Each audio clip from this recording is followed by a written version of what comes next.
And since we don't have a teaser, oh. What am I supposed to do for an outro? Do an outro. Tell the people. Hey. Y'all are messing up my drinking. Don't you need it? No, I need you to do a damn outro. Oh, Jesus, I'm back. I'm back. I can't get out of here. Hello, everybody. How you doing? I can tell you some upcoming stuff. We got... No. Oh, never mind. I know I can't tell you guys. Just... I hope this makes the edit because I can't tell you. Thanks for watching. That's the hard part. We need to do... Well, it's not really that hard. I could just simply say, hey, that's another wolf tick video. Like you always say, that's another wolf tick video. Now I'm going to... as the camera goes...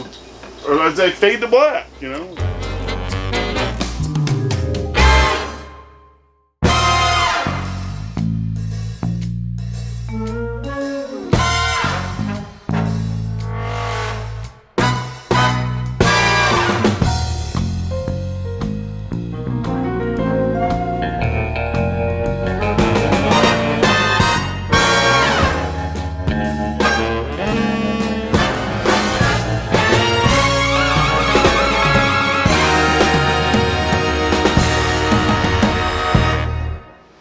Hey, what's up guys? We're going to be breaking into the Ozone 500 Fragment today. This is the bike that we picked up at Academy Sports. And I think it was some time back during like Father's Day weekend. They were running a pretty good deal on it. $199? I think it was $199. We took it down the Cat's Meow, which I highly do not recommend anybody do that if you have this bike and taking it down an intermediate trail.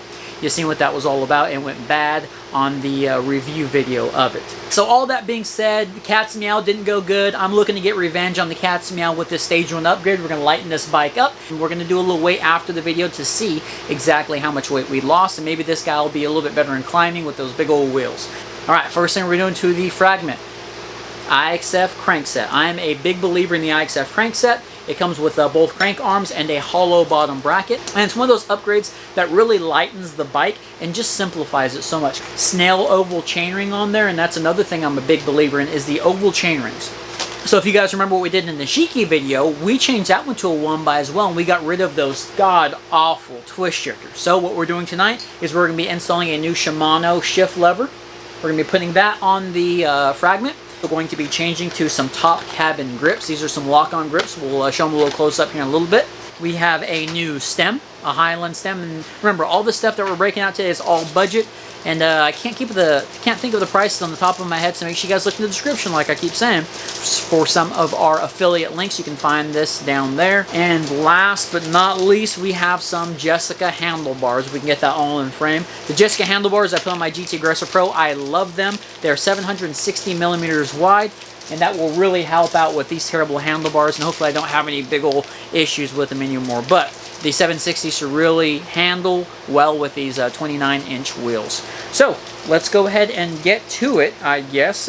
Again, we got the IXF crankset, the Highland stem, the top cabin grips, the Jessica 760 handlebars, and the Shimano shifter, all going on the Fragment. Let's cross our fingers. Hopefully we can lighten this bike up, and hope we can take it back to the Cat's Meow and get a little bit of revenge. Alright, so the first thing we're going to do is we're going to take these grips off, take the brake levers off. I'm not at my best in that department. It's pretty bad whenever I try and do it. I usually knock a bike and the camera over, and it gets ugly pretty fast. But from those to this, don't those look so much cooler? Be really nice. The red's not really going to match with any part of the bike, but then we'll have a little bit better of a stem on there. That 2-bolt stem, you guys seen what happened at the Cat's Meow. It was terrible. Next, I'm going to take this front derailleur off. And one of the questions I get a lot of the times whenever I'm working on my other bikes is when I switch them to the 1x, people say, man, did you shorten your chain? And the answer is yes. I always shorten my chains a little bit. And the matter of lengths that you take off is always different. So what I'm going to do is I'm going to break this chain, and then what I'm going to do when we get done fastening everything together, I'm going to show you guys how to reconnect a chain, or how to size it up. So we're going to be pulling off this bottom bracket. The tools that I use, this is a crank puller, pretty cheap tool, and I got this on eBay, I believe. And if you guys go back and watch my budget tools video, the first one, there's hopefully soon to be another one. But anyway, if you go back and watch that video, make sure you check this out. It's an awesome tool, and it beats the heck out of beating these crank arms with a hammer. And believe me, because I've done it. But basically, it has a 15 mil on one side to take the crank bolt out, and then we'll go over how to use it and pull the cranks off. It makes it so much easier. All right, now we're going to insert this end into it, and there's threads there on the insides of the crank arm.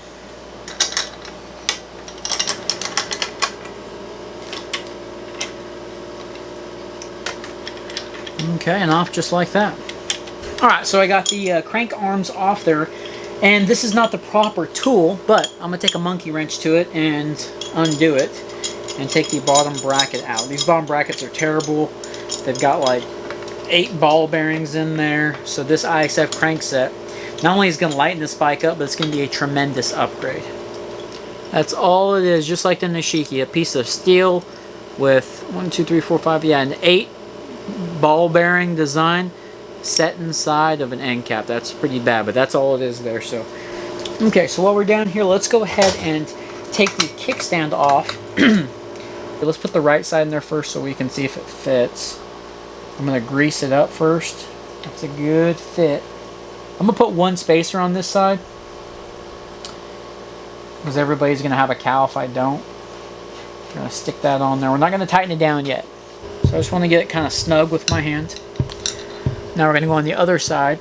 We want to make sure that we have this hollow bottom bracket completely centered in here. And we're going to take it nice and slow when we go through on the other side to make sure that this is nice and centered up on the drive side. It should be centered up pretty quick.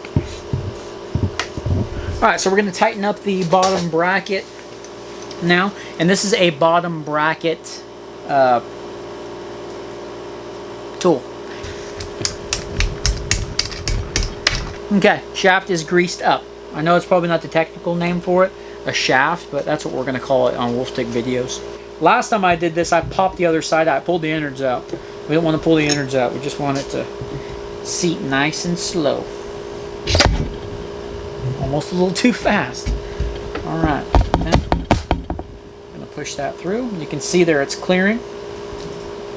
It's flush. Now we'll go ahead and tighten her down. The IXF crankset is now on there looking good. We're going to wait to put the chainring on, and we will wait to, of course, put the chain and all that. It's going to be a little separate thing. So now what we're going to do is we are going to go ahead and take off the rear derailleur cable. We're going to disconnect that, and then we are going to install our new bars and everything else we have for the bikes. Okay, so now let's talk about the shifter. This is a Shimano SLM3157R. And it is a 7-speed, of course, because this bike is a 7-speed bike. So let's go ahead and connect this guy, and it's a quick shifter. No twist shifter crap.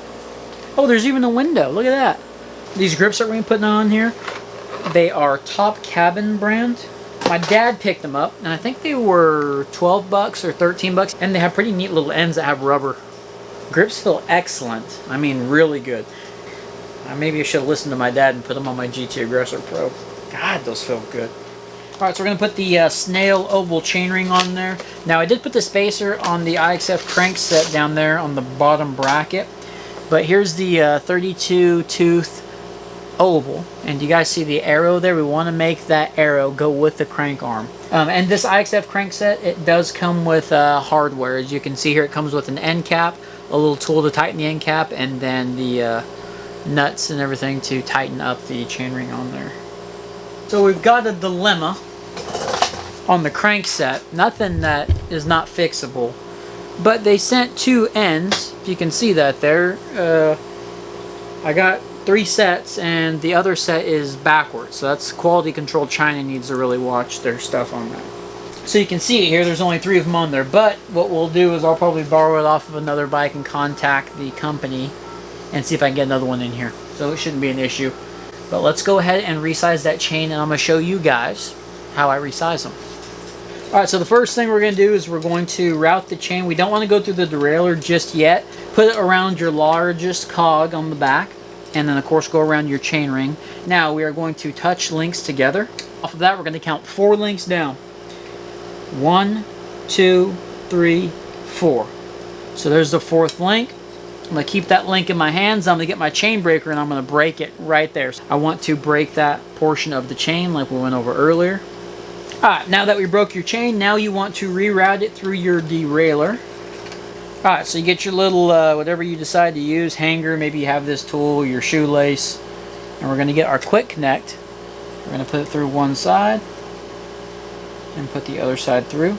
Make sure both sides are pushed. Chain pliers go in. Alright, so once you get done with that, Use 8-speed. yeah, you get your link back in there and you're good to go.